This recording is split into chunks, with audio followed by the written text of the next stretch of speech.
कांग्रेस नेता अधीर चौधरी ने कहा, कोरोना को लेकर अब विशेष सतर्कता की जरूरत है, इसको हल्के में ना ले। स्पष्टता न्यूज पर सुनिए कोरोना पर अधीर का बयान। हाँ, मेरा चिंतार विषय। আমি তো দেখছি যে ভারতবর্ষ জুড়ে এটা হচ্ছে এবং সত্য কথা হচ্ছে আমরা কেউ পরোয়া করছি না। এই পরোয়া না করতে গিয়ে আগে ঠকেছি একবার আমরা।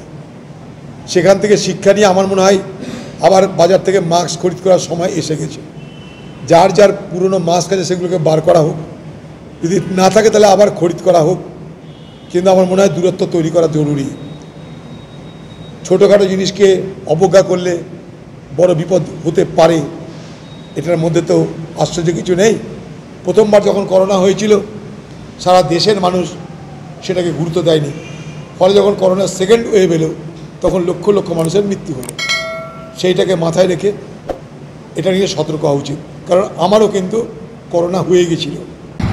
दिन भर की ताज़ा तरीन खबरों और ब्रेकिंग न्यूज़ के लिए बने रहिए स्पष्टता न्यूज़ के साथ।